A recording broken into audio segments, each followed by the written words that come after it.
If this story interested you, don't forget to subscribe to our channel and tell us what city you're watching from. Continuing. The sun rose lazily over the mountains of Willow Creek, a small town in rural Virginia. The cobblestone streets of the historic center began to awaken with the movement of the first merchants opening their doors. Among colonial mansions and centuries-old churches, the Willow Creek Comfort Cafe stood out with its freshly painted facade and the irresistible smell of cheese bread fresh from the oven. Deborah Evans skillfully maneuvered her wheelchair over the uneven sidewalks she knew like the back of her hand. At 23, her expressive brown eyes and luminous smile contrasted with the difficulties she faced daily. Born with a congenital malformation that compromised her mobility, she learned early on that her strength lay far beyond the legs that could not support her. "Good morning, Mr. Anthony," she greeted the elderly man who was watering plants on his porch. "Good morning, little flower. Going to the library today?" the gentleman asked, with the affection of someone who had watched Deborah grow up on those streets. "Yes, but first I'm going to have coffee at the Comfort Cafe. Today is Mrs. Wilmer's cheese bread day." Deborah worked at the small-town library, where she was responsible for the children's section. With a degree in education, she found in the stories she read to children a world where physical limitations disappeared. Her melodious voice brought characters and adventures to life, enchanting the little ones who sat in a circle around her, completely absorbed in the narratives. The routine in Willow Creek had the typical rhythm of small Virginia towns. Everyone knew each other, shared the same festivals, attended the same Sunday services. For Deborah, this familiarity was comforting, but also stifling. The pitying glances, the poorly disguised whispers, the exaggerated expressions of admiration for simple tasks she performed, all of it constantly reminded her of her difference. Upon entering the cafe, she was greeted by the warm smile of Mrs. Wilmer, a woman with skillful hands and a generous heart who had managed the place for over 30 years. "You're early today, my dear. The cheese bread is still warm. I'll bring it with that freshly brewed coffee you like." The Willow Creek Comfort Cafe was more than just a snack bar. With its antique wooden tables, crochet tablecloths made by Mrs. Wilmer herself, and walls decorated with black and white photographs of the town, the place was a meeting point, a refuge, a piece of Willow Creek's soul materialized in the form of an establishment. "Thank you, Mrs. Wilmer. I really need that energy today," Deborah replied, positioning her chair near the window overlooking the town square. While waiting for her coffee, she watched the town awaken. Merchants opening their shops, students on their way to the public high school, ladies carrying market bags. Life went on, and Deborah allowed herself a few minutes of contemplation before starting another day. That's when the cafe door opened, bringing a gust of loud laughter and exaggerated conversations. A group of young people entered, noisily occupying the table next to Deborah's. She immediately recognized Rodney Matthews and his friends, children of influential families in the region, students at the only private college in the neighboring town. Their presence immediately changed the atmosphere of the place. Rodney, 25, was known for his arrogance and for treating with disdain anyone he considered inferior. Son of the region's largest landowner, he carried the weight of his surname as if it were a crown. His blue eyes, inherited from Portuguese great-grandparents, contrasted with the darkness of his character. "Look who's here," he commented loud enough for Deborah to hear. The storybook teacher. Deborah pretended not to hear, concentrating on the cup of coffee Mrs. Wilmer had just brought. Years of taunts had taught her that responding only fueled the pleasure people like Rodney felt in humiliating others. "You know she has a poetry blog?" Rodney continued to his friends, who laughed in anticipation. "Verses of a Soul on Wheels. What an inspiring name." The laughter increased. Deborah felt her face burn. Her blog was something intimate, where she shared her deepest feelings. How had Rodney found out about it? The feeling of invasion of her privacy hurt more than the malicious jokes. Across the cafe, Professor Charles Smith, a history teacher at the public high school, watched the scene with growing indignation. At 58, with graying hair and eyes that carried the wisdom of someone who had lived intensely, he was respected not only for his knowledge, but also for his integrity. It was he who had encouraged Deborah to create the blog, recognizing her talent with words. "Have you read her poems yet?" Rodney pulled his phone from his pocket. "I have a few saved here. I'll read them to you." It was at that moment that Charles stood up, walking determinedly to Deborah's table. Without a word, he pulled up a chair and sat down opposite her, with his back to Rodney's group. "Good morning, Deborah. I was just wanting to talk to you about the library's new project. I have some ideas to integrate history lessons with reading activities." Charles's simple yet significant gesture did not go unnoticed. Mrs. Wilmer, watching everything from behind the counter, approached with a tray of cheese bread. "Courtesy of the house for my favorite customers," she said, placing the plate on the table and casting a firm glance in Rodney's direction. The tension in the air was palpable. Deborah thanked her with a faint smile, but her eyes were teary. Her hands trembled slightly as she held the cup. "Don't let them affect you," Charles said in a low voice. "Your talent is worth more than 1,000 empty laughs." At that moment, Deborah's phone vibrated. It was a notification from her blog, a new comment on her most recent poem. Hesitantly, she unlocked the screen to read. "Your verses saved me today. Thank you for lending your words when mine were lost in the darkness. Sophia." A silent tear rolled down Deborah's face. While Rodney and his friends mocked, unaware of the impact of their words, somewhere, someone found comfort in the verses she wrote. Perhaps that was the purpose of her pain, to transform it into something that could illuminate the path of others. What Deborah didn't know was that same morning, a group of motorcyclists was crossing the highway towards Willow Creek. Among them, Theodore "Theo" Stevens, a man whose story would intertwine with hers in ways that would forever change the course of their lives. The rest of the morning passed without incident at the Willow Creek Comfort Cafe. Rodney and his friends eventually left, not without first casting provocative glances in Deborah's direction. Professor Charles remained for a few more minutes, talking about the books he had set aside for the library's new project, trying to distract her from the recent embarrassment. "I don't understand why they take so much pleasure in tormenting me," Deborah confided when they were finally alone. "It's easier to diminish others than to elevate oneself," Charles replied, with the wisdom of someone who had seen many injustices over the years. "Rodney was my student. He always had difficulty accepting that there are things his father's money cannot buy, like character and talent." Deborah smiled weakly. "Thank you for being here, Professor." "Always," he replied, gently squeezing her hand across the table. "Now I must go. I have class soon with the third-year students." After Charles left, Deborah stayed a little longer at the cafe, gathering strength to face the day. Her blog was her refuge, the place where she could freely express her pain, her hopes, her dreams. Knowing that Rodney had read her poems and turned them into a subject of ridicule made her feel violated, exposed. Mrs. Wilmer approached, wiping her hands on her embroidered apron. "Don't let those boys ruin your day, my dear. People like that have emptiness in their hearts. That's why they need to hurt others. Sometimes I wonder if things would be different if I wasn't in this chair," Deborah confessed. "Bad people are bad to everyone, my flower. The chair doesn't define who you are, just as beauty doesn't define who they are. What matters is what's in here." Mrs. Wilmer pointed to Deborah's heart. With these words of comfort, Deborah decided to head to the library. Working with children always brought light to her darkest days. As she maneuvered her chair out of the cafe, she noticed unusual activity in the town square. A group of people gathered around the town square bandstand, where a banner announced the Willow Creek Winter Festival, which would take place next weekend. Among the organizers, she recognized Louise Meadows, the town's cultural secretary, and one of the few people who always treated her normally, without pity or condescension. "Deborah, so good to see you," Louise exclaimed upon spotting her. "We were just talking about including an afternoon of storytelling at the festival. Would you be up for it?"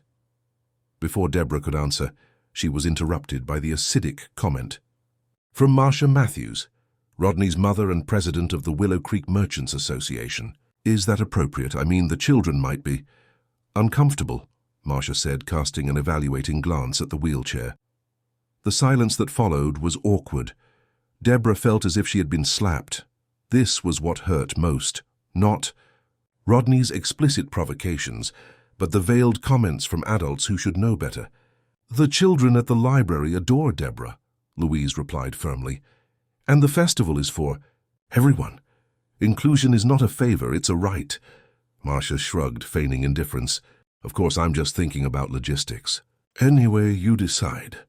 The exchange left a bitter taste in Deborah's mouth. It was always like this. 2 steps forward, 1 step back. No matter how hard she tried to prove her worth, there was always someone to remind her of her supposed limitations. Arriving at the library, she was greeted with the usual enthusiasm of Mrs. Constance, the chief librarian, a 70-year-old woman who refused to retire because she loved books and the stories they contained too much.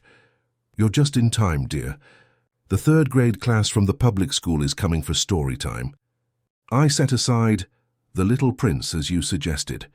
Deborah thanked her and went to the children's section, decorated with colorful cushions and low shelves within reach of the children. This was her territory, the place where her wheelchair never mattered. There what counted was her voice, her ability to transform printed words into imaginary worlds.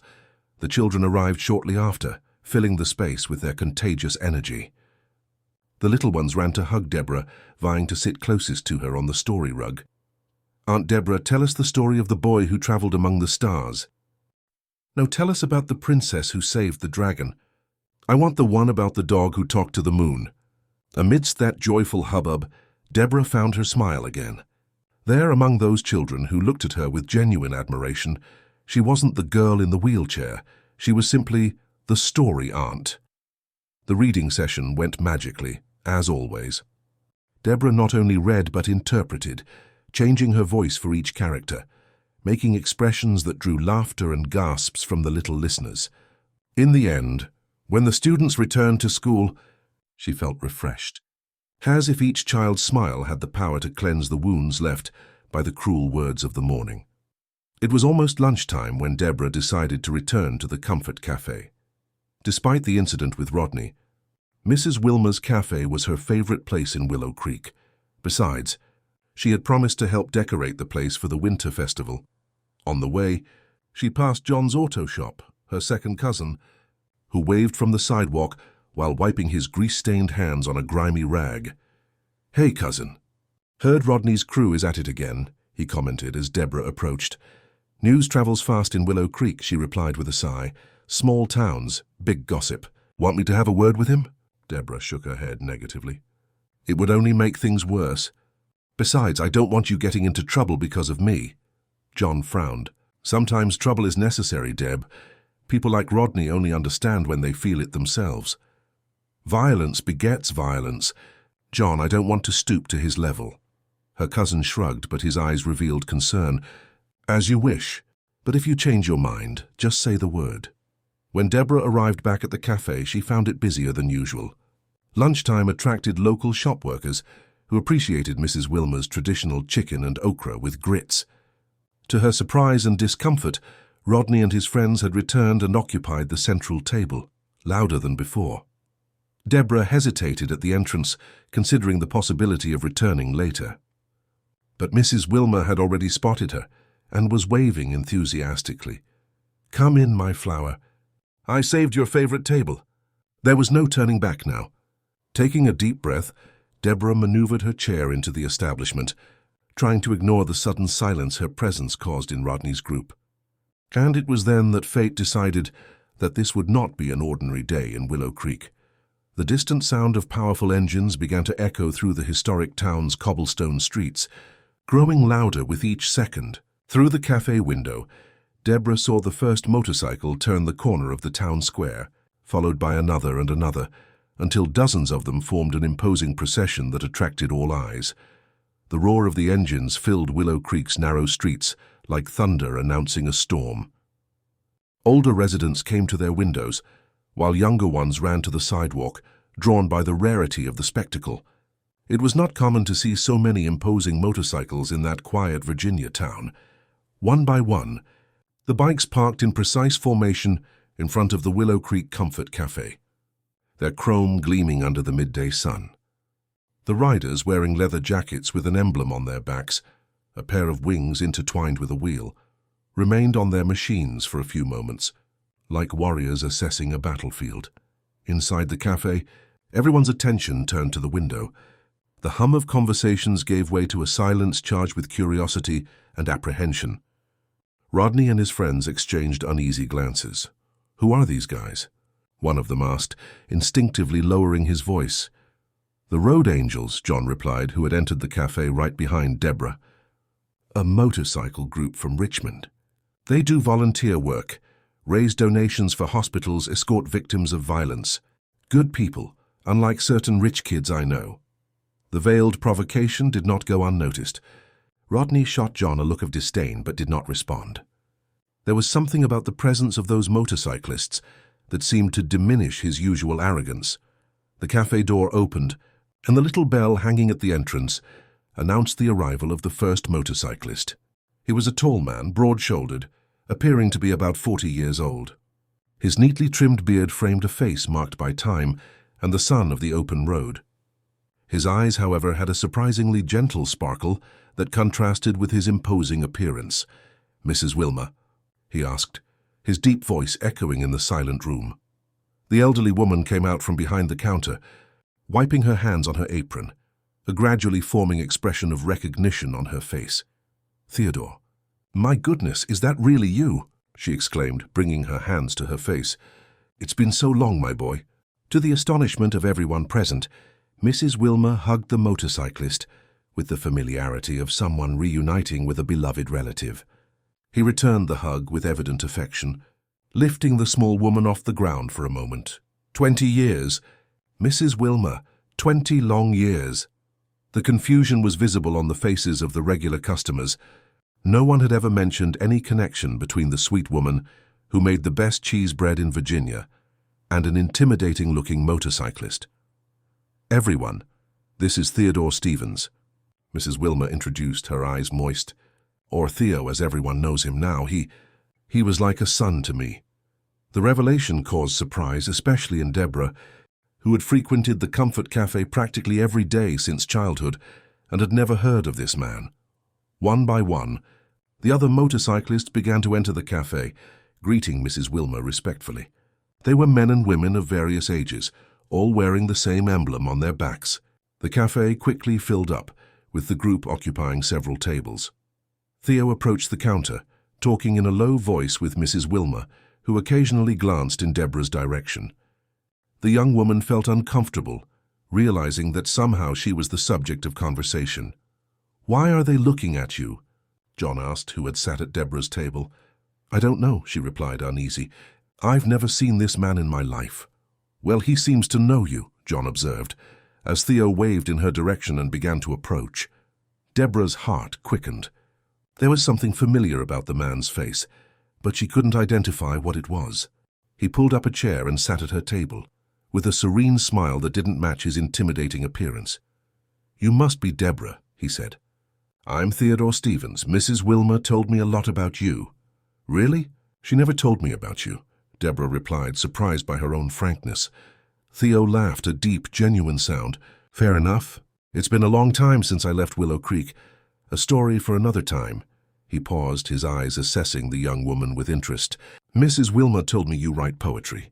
Deborah felt her face burn. After the incident with Rodney that morning, the subject of her writing had become particularly sensitive. "Yes, I have a blog," she admitted hesitantly. "Nothing much." "Verses of a soul on wheels," Theo said to Deborah's astonishment. "I read some of your poems last night. Deep, honest, the kind of writing that makes you think." The surprise must have been evident on her face as Theo continued. "Does that surprise you? That a guy like me reads poetry?" "It's not that," Deborah replied quickly. "It's just—" "How did you find my blog? By chance?" "I was researching Willow Creek before coming here, and your blog appeared in the results. The town's name in the title of one of the poems caught my attention." Deborah remembered the poem he was referring to, Echoes of Willow Creek, a reflection on growing up differently in a small town where everyone knew each other and where whispers followed her steps like persistent shadows. "You have talent," Theo continued, "and courage. It's not easy to expose your soul like that." There was something in the way he spoke, direct, straightforward, but also without pity, that made Deborah feel immediately at ease. It was refreshing to be treated as an equal, without the filter of excessive compassion or the discomfort her condition often caused in people. "Thank you," she replied sincerely. "Writing is a form of freedom for me." From their table, Rodney and his friends watched the interaction with poorly disguised curiosity. The atmosphere in the cafe had changed with the arrival of the motorcyclists. A different energy hung in the air, as if the presence of that group had altered the balance of power in the place. "What brings you to Willow Creek?" John asked, curious. "Are you just passing through?" "Actually, we came for the winter festival," Theo replied. "The Road Angels participate in a circuit of festivals across the country every year. We raise funds for social projects." "And what's this year's project?" Deborah inquired, genuinely interested. "Accessibility," Theo said, looking directly at her. "We're funding access ramps and renovations in public spaces in small towns." The coincidence was too strange to ignore. Deborah had spent the last 2 years fighting with the Willow Creek Town Council to implement accessibility improvements in the town's historic buildings. Could it be possible that her solitary battle had somehow reached the ears of this group? Before she could ask more, the cafe door opened again, and all eyes turned to the entrance. A woman of about 50, elegantly dressed and with an impeccable bun, froze when she saw the unusual movement in the place. Her eyes, identical to Theo's, scanned the room until they found the motorcyclist sitting at Deborah's table. "Helen," Theo said, standing up. His voice, once warm, now sounded distant, almost formal. "Theodore," the woman replied, visibly disturbed. "I didn't know you were coming." "Mrs. Wilmer invited me to the festival," he explained, tense. "I thought it was time to come back." The silence that followed was so thick it could be cut with a knife. There was history between those two people, a complex history, laden with unresolved emotions that filled the air like electricity before a storm. "You know my mother?" Rodney's voice broke the moment as he approached, looking from Helen to Theo with evident confusion. "Your mother?" Theo seemed genuinely surprised, looking again at Helen. "You have a son?" "Helen Matthews," for that was her full surname. Deborah now remembered, nervously adjusted the pearl necklace she wore. "Yes. This is Rodney, my son," she said, placing a hand on the young man's shoulder in a protective gesture. "Rodney, this is Theodore, an old acquaintance from town." Something in the way Helen said old acquaintance made Deborah realize there was much more to that story than was being revealed. The tension between the two was palpable, charged with decades of unspoken things.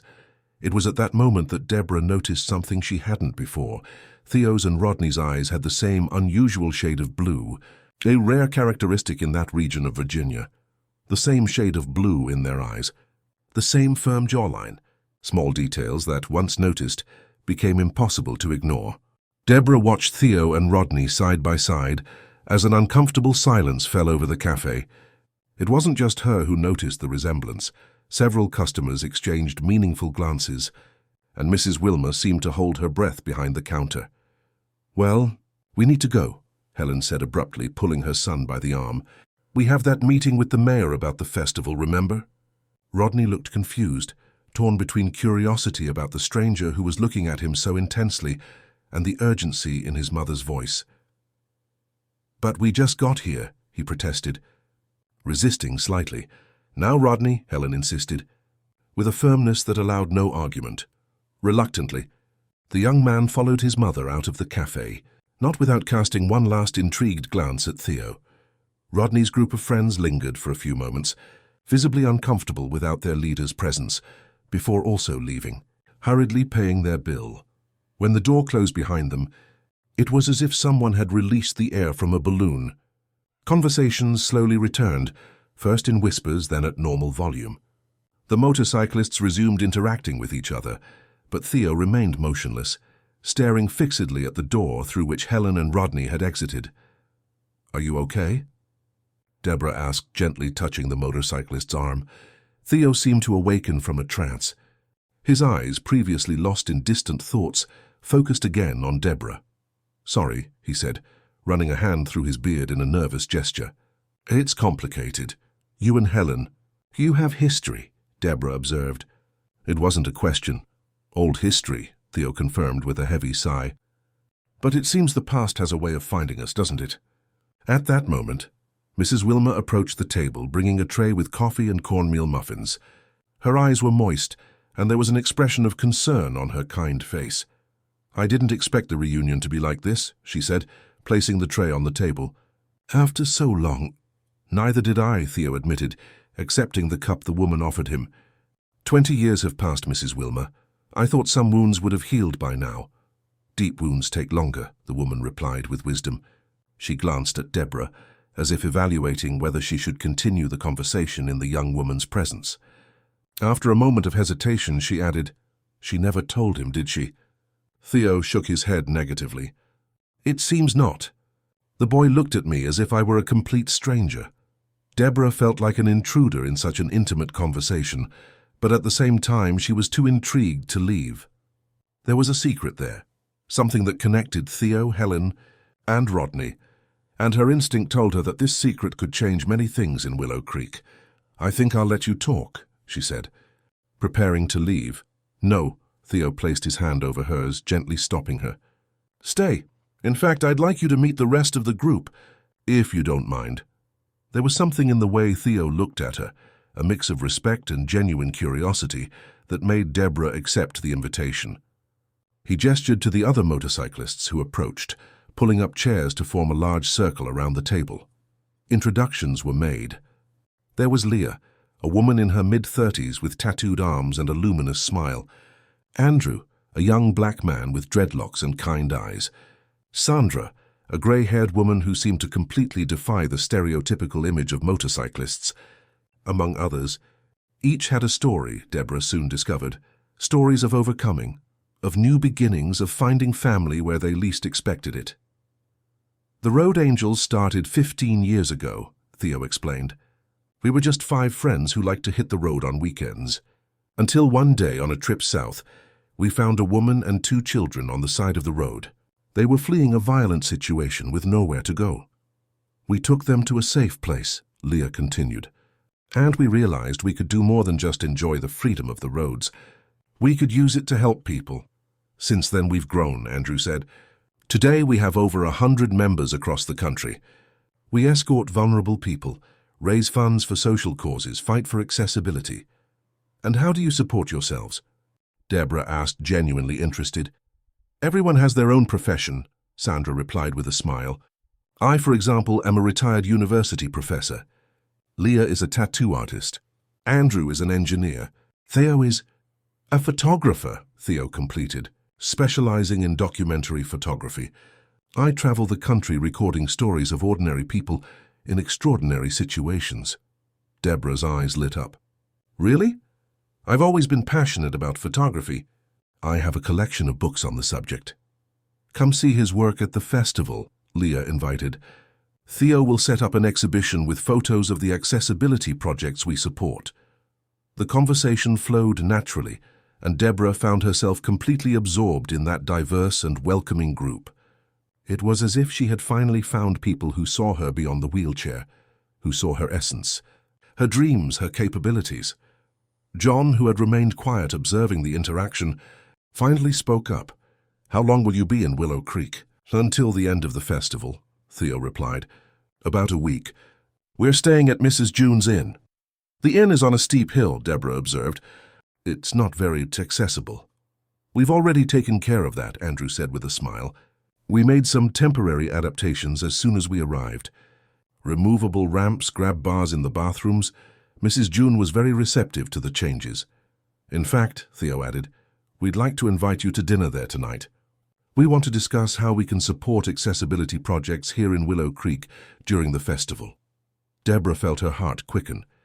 It was exactly the kind of opportunity she had dreamed of, the chance to finally achieve concrete progress in making her town more inclusive. "I'd love to," she replied, unable to hide her enthusiasm. The afternoon progressed with lively conversations and plans for the festival. The atmosphere in the cafe was light, as if the arrival of the Road Angels had brought a new energy to the place. Even Mrs. Wilmer seemed more jovial, sharing old stories from when Theo was just a restless teenager in Willow Creek. It was in the middle of one of these stories that the cafe door opened again, bringing Helen Matthews back. This time she was alone, and her expression was one of determination, despite the evident tension on her face. "We need to talk, Theodore," she said, ignoring the curious glances. "In private." Theo exchanged a look with Mrs. Wilmer before standing up. "Of course," he replied, following Helen out of the cafe. Through the window, Deborah could see the two talking on the sidewalk. Their body language revealed an intense discussion. Helen gesticulated nervously, while Theo maintained a more restrained but clearly firm posture. "What do you think is happening?" John asked, verbalizing everyone's curiosity. "Old history," Mrs. Wilmer replied with a sigh. "From before you were born. Were they dating?" Deborah ventured. Mrs. Wilmer hesitated, as if weighing how much she could reveal. "More than that," she finally said. "They were engaged." Helen was from a traditional, wealthy, influential Willow Creek family. Theo was a simple boy, a mechanic's son. Their romance caused a scandal in town. "And what happened?" Leah asked, as interested as the others. Helen's father strongly opposed the relationship. He threatened to disinherit his daughter, ruin Theo's father's shop. He did everything to separate them. Eventually, he succeeded. Theo left Willow Creek swearing never to return, and Helen married a Richmond businessman a few months later. "Marcus Matthews," Deborah completed, putting the pieces together. "Rodney's father?" "Yes," Mrs. Wilmer confirmed. "A rich man, but cold as stone. He died 5 years ago of a heart attack." The conversation on the sidewalk seemed to have ended. Helen got into her luxurious car and drove off hastily, while Theo remained motionless for a few moments, watching the vehicle drive away. When he returned inside the cafe, his face was pale, as if he had received a great shock. "Are you all right?" Deborah asked, concerned. Theo didn't answer immediately. He sat heavily in the chair, as if the weight of the world had fallen on his shoulders. When he finally spoke, his voice was faint, almost a whisper. "Rodney is my son." The revelation dropped like a bomb in the cafe. Mrs. Wilmer dropped a cup, which shattered on the floor. The other motorcyclists exchanged looks of astonishment. John let out a low whistle of surprise. "Helen was pregnant when I left Willow Creek," Theo continued, running a hand over his tired face. "She never told me. She married Marcus, who registered the boy as his son. All these years, I had a son and didn't know it. And now?" Deborah asked, gently touching Theo's arm in a gesture of support. "What are you going to do?" "Helen asked me to leave. She said that revelations like this would only bring suffering to Rodney, that he already has enough problems to deal with." Theo looked directly at Deborah. "What kind of problems?" Deborah hesitated, uncomfortable. She didn't want to speak ill of Rodney, despite everything he had done. "He has difficulties with empathy," she replied diplomatically. "He tends to treat people he considers different poorly." "Like you?" Theo asked, his penetrating gaze seeming to read beyond Deborah's words. She looked away, silently confirming the suspicion. It was John who spoke. "Rodney and his friends have made Deborah's life a living hell. What happened this morning here at the cafe was nothing compared to other things." Theo's expression hardened. "What exactly happened this morning?" John narrated the incident from that morning, how Rodney had mocked Deborah's poems, how his friends had laughed, how the humiliation was public and painful. As he spoke, Theo's face transformed, a storm brewing in his blue eyes that Deborah now knew were identical to Rodney's. "And it wasn't the first time," John concluded. "He's been bothering Deborah for years, since school. It only got worse after she started the blog." Theo remained silent for a few seconds after the account, processing the information. Finally, he looked directly at Deborah. "I'm so sorry," he said with a sincerity that touched the young woman's heart. "No son of mine should act like that. No person should." "It's not your fault," Deborah replied. "You didn't even know he existed. But now I do." The determination in Theo's voice was unquestionable. "And I'm not just going to leave like Helen asked. I have a right to know my son, and he has a right to know me. Besides," he paused, looking at his fellow motorcyclists before continuing, "maybe I can help him see the world differently." The rest of the day unfolded in a whirlwind of emotions and planning. While Deborah returned to work at the library, the road angels dispersed throughout the town to help with the Willow Creek Winter Festival preparations. Theo revealed that, in addition to the photographic exhibition, the group would hold a series of workshops on accessibility and inclusion during the event. As evening fell, Deborah was organizing the last returned books when she heard the familiar sound of a motorcycle engine approaching the library.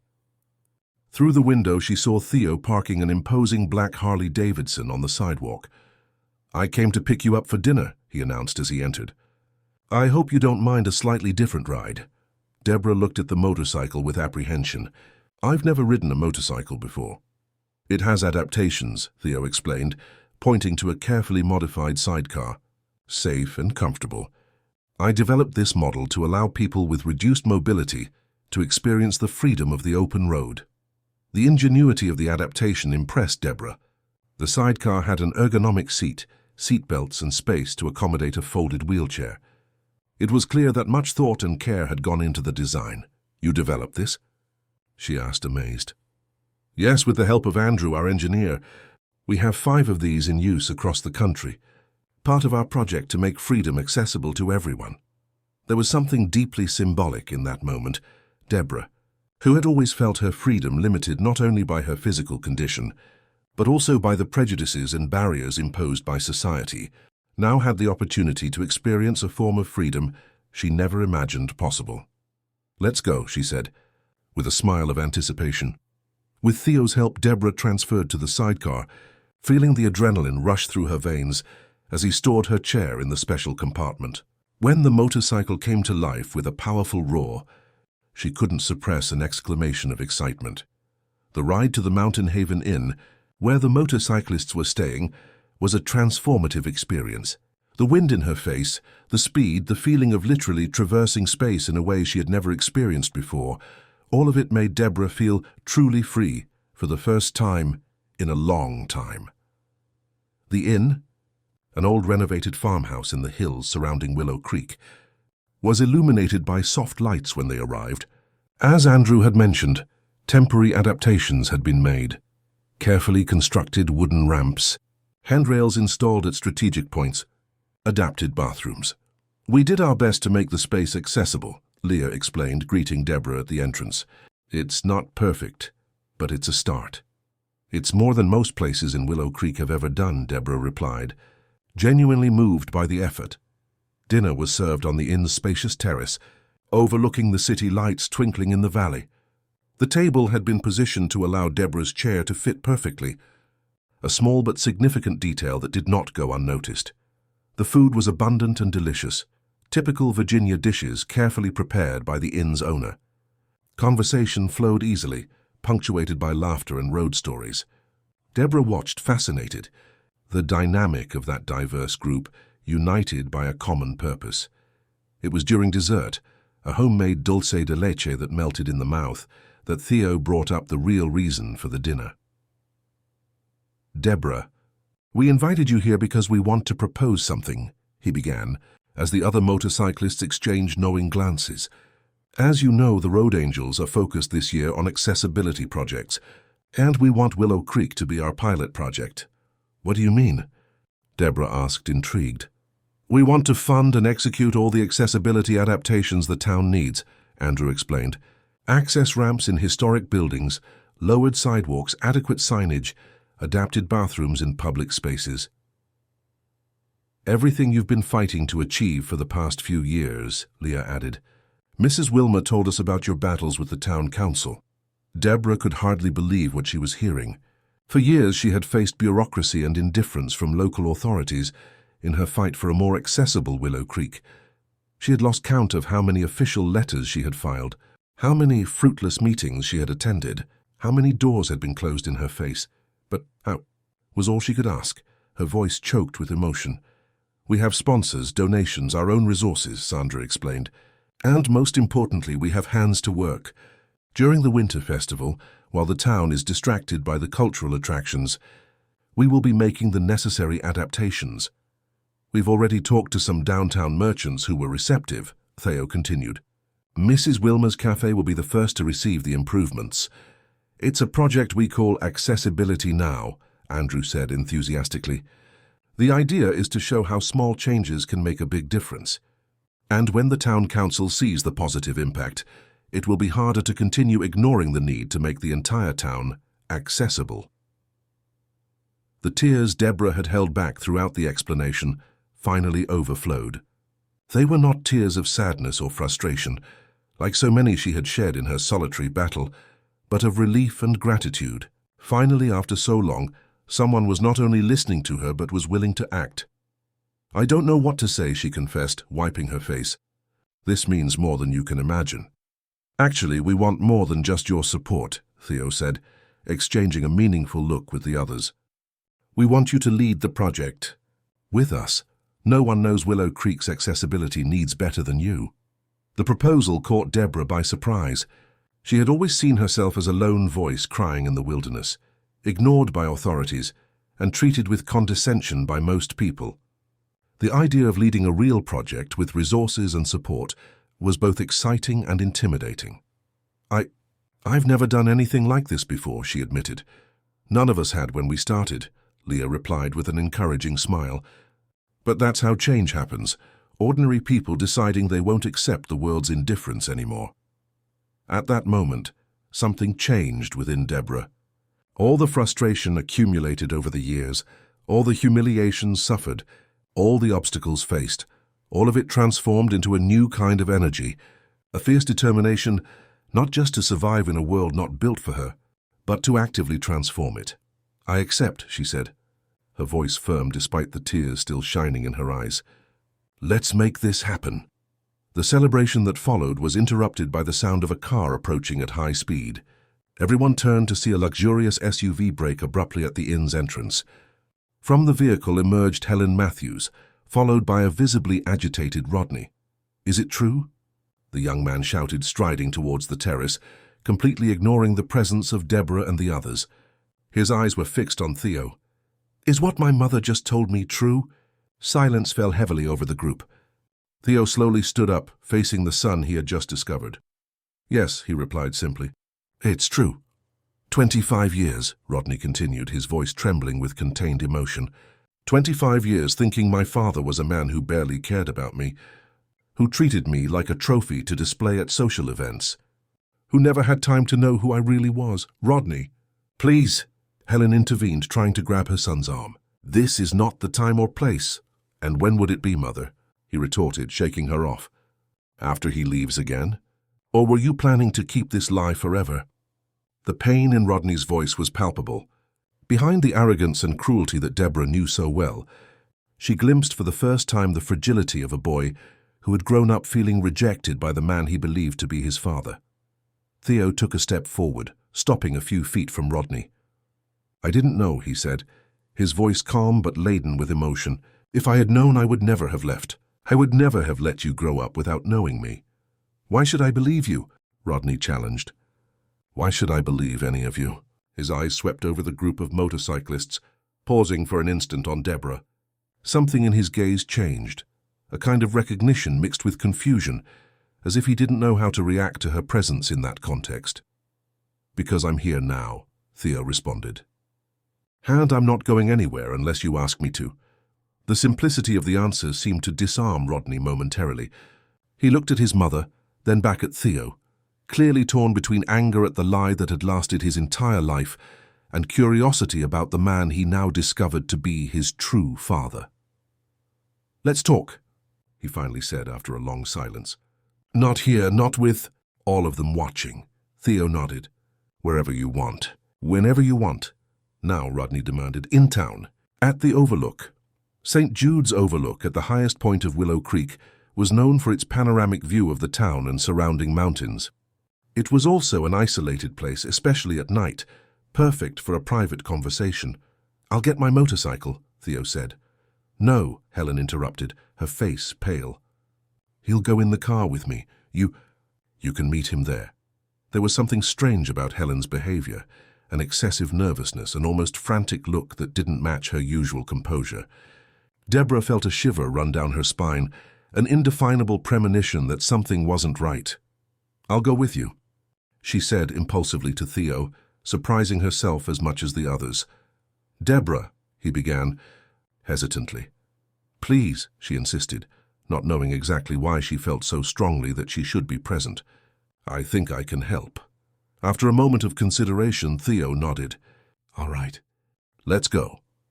The night was clear in Willow Creek, with a starry sky that looked like a dome of diamonds over the Virginia mountains. The full moon illuminated the winding path that led to St. Jude's Overlook, making Theo's motorcycle headlights unnecessary. In the sidecar, Deborah felt a mix of emotions: apprehension about the impending confrontation between father and son, concern about Helen's strange behavior, and an inexplicable certainty that her presence would be important in that crucial moment. "Why did you want to come?" Theo asked, breaking the silence as they ascended the steep road. "Intuition," Deborah replied sincerely. "And perhaps because I understand Rodney a little." "How so?" "From what I've heard, he's treated you terribly." "Yes, but I think I understand his anger. Growing up feeling different, rejected, invisible in some way." She paused, organizing her thoughts. "We deal with it in different ways. I turned inward to writing. He turned outward to cruelty." Theo absorbed the words in silence, reflecting on the wisdom emanating from this young woman he barely knew, but for whom he already felt deep respect. "You know what else I've been thinking about?" Deborah continued. "How strange our paths are. If Rodney hadn't mocked my blog this morning, you probably never would have met me at the cafe. And if we hadn't met, maybe I never would have found out about the accessibility project. And you might never have found out about your son." "Invisible connections," Theo murmured. "Like in your poems." "You really read my poems," Deborah observed, surprised. "All of them. There's a raw honesty in your writing that is disturbing in the best possible sense. It makes you stop and rethink your own convictions." They arrived at the overlook before Helen and Rodney. The spot, a stone platform on the mountainside, offered a spectacular view of the town below, its lights forming a terrestrial constellation that mirrored the starry sky above. A stone parapet surrounded the platform, protecting visitors from the steep precipice beyond. Theo helped Deborah out of the sidecar and set up her wheelchair. The overlook, like most spaces in Willow Creek, wasn't perfectly accessible, but years of adapting to hostile environments had made Deborah skilled at navigating difficult terrain. "This place has always been special to me," she commented, breathing the crisp mountain air. "I come here to write, to think, to feel closer to the sky." "I used to come here too," Theo revealed. "When I was young, it was here that I proposed to Helen 25 years ago." Before they could continue their conversation, the headlights of Helen's SUV illuminated the curve in the road. The vehicle parked a few yards away, and mother and son emerged, walking towards the overlook. Rodney seemed to have calmed down a bit, though his body language still revealed tension. Helen, on the other hand, seemed even more nervous than before, her eyes constantly checking her surroundings, as if fearing someone was watching them. "You came together," Rodney observed upon noticing Deborah, his tone a mix of surprise and accusation. "Deborah is my friend," Theo replied simply. "And it seems you two have history." A blush of shame colored Rodney's cheeks. For the first time since Deborah had known him, he seemed genuinely embarrassed by his behavior. "Can we talk alone?" he asked, avoiding looking directly at Deborah. "If that's what you prefer," Theo agreed, casting an apologetic look at the young woman. "It's fine," Deborah said, maneuvering her chair to move away a bit. "I'll enjoy the view from over there." As she moved to the other side of the overlook, she could hear Helen urgently whispering to her son, "Don't do this, Rodney. Please, let's go home. We can talk there all together." "No, Mom, no more lies. No more controlling everything and everyone around you." Deborah tried not to listen to the private conversation between father and son, concentrating on the beauty of the night and the stunning view before her. But she couldn't help but notice when Helen walked away, seemingly defeated by her son's insistence, and came towards her. "You shouldn't be here," the woman said coldly, stopping beside Deborah's chair.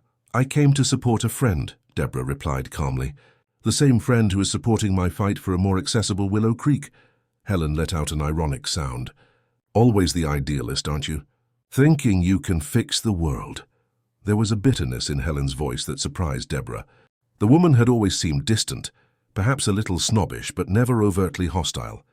"You know nothing about him," Helen continued. "About who he really is, what he does to the people who follow him." "I know enough," Deborah retorted. "I know that he and the Road Angels have helped many people across the country. I know he created an incredible accessibility project that will transform the lives of people like me. And I know that when he found out about Rodney, his first reaction wasn't anger at the lie, but joy at having a son. Helen was silent for a moment, her eyes fixed on the city lights below. When she spoke again, her voice was laden with deep sadness. My father told me he had left voluntarily, that he didn't want responsibilities, that he preferred the freedom of the roads to starting a family. I believed that for years until I discovered the truth after my father passed away. And what is the truth? Deborah asked softly. That my father threatened him, that he paid him to leave and never come back, that he would destroy not only Theo but also his father, his friends, anyone he cared about. Helen sighed deeply. I found it among his documents. Letters, receipts, proof of the blackmail. And you never told Theo? Sir, how could I?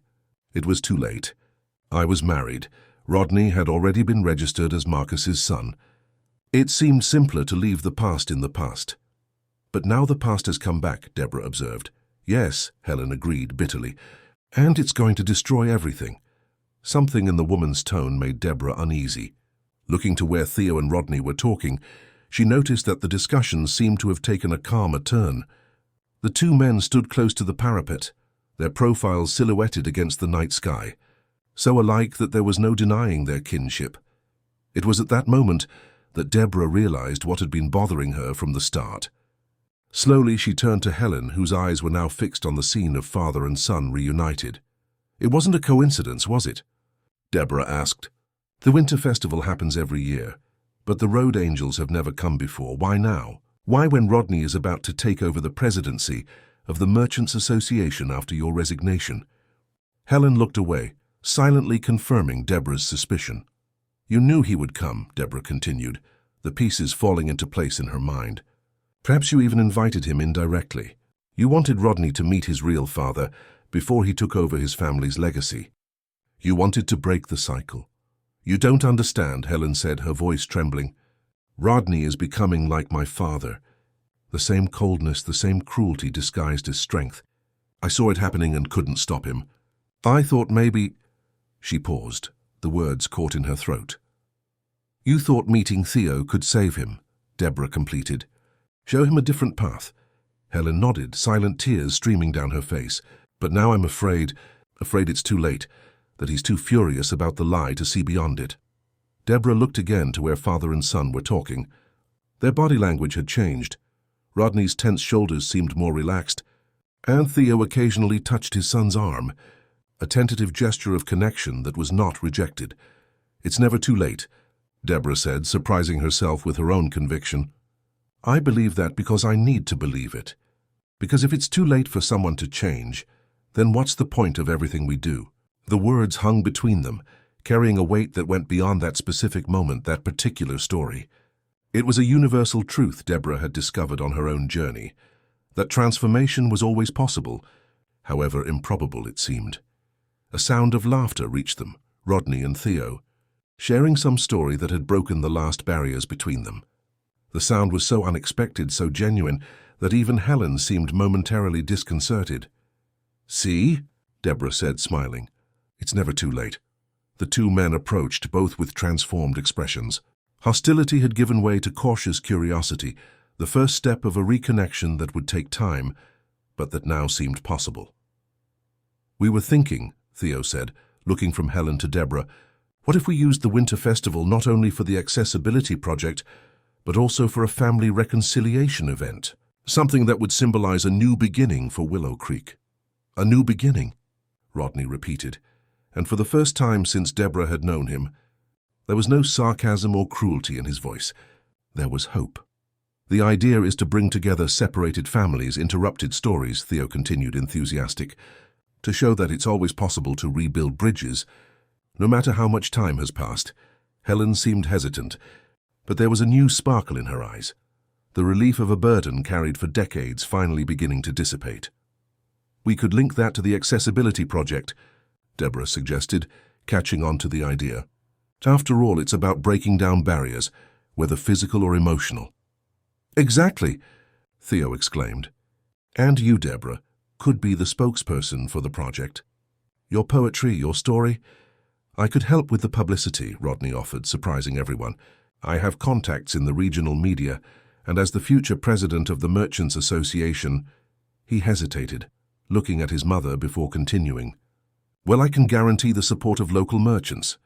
Deborah's heart filled with a joy she hadn't felt in a long time. There, under the starry Virginia sky, something extraordinary was happening. Not just the reconciliation between father and son, but the birth of a project that could transform Willow Creek into a model of inclusion and accessibility. So it's decided, Theo declared, extending his hand to Rodney, who accepted it without hesitation.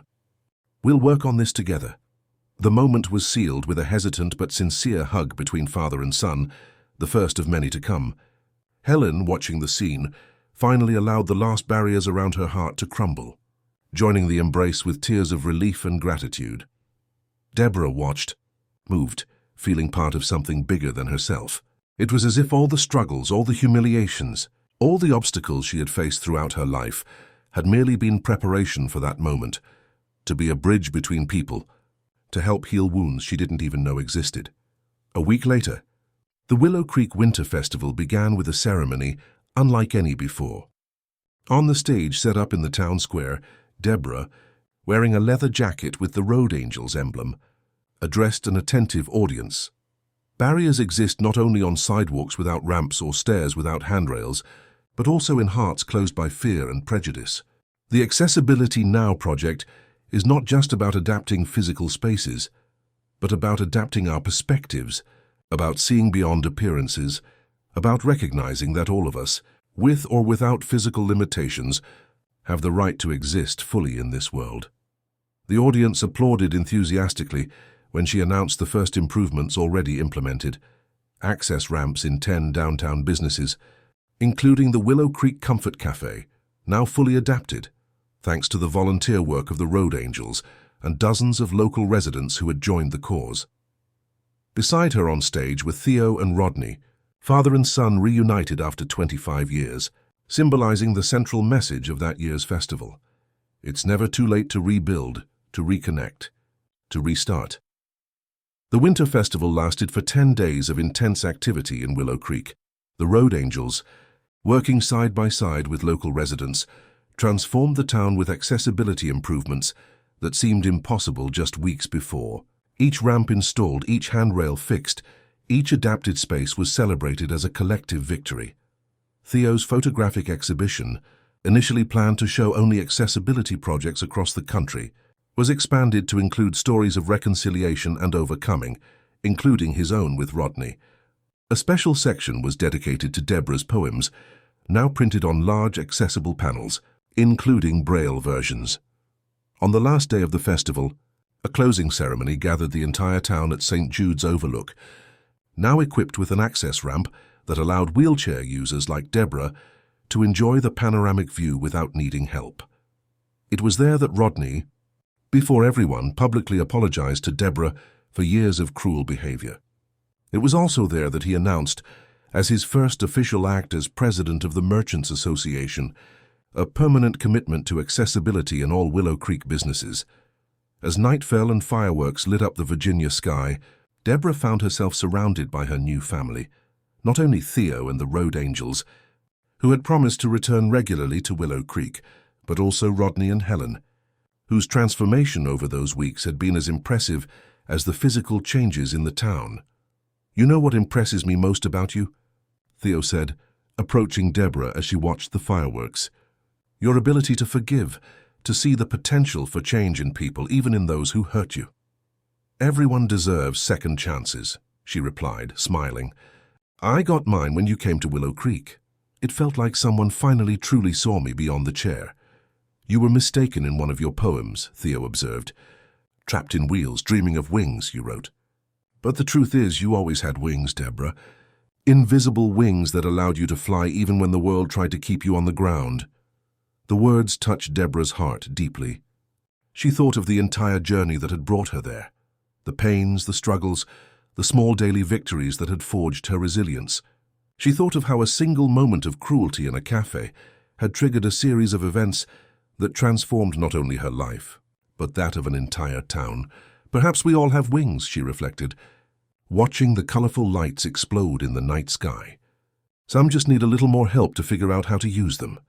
And as the last burst of colors illuminated the Willow Creek sky, Deborah knew with a certainty that came from the depths of her soul that this was not an end but a beginning of a more accessible town, of renewed relationships, of a life where barriers, both physical and emotional, would continue to fall one by one, paving the way for a world where everyone could fly freely.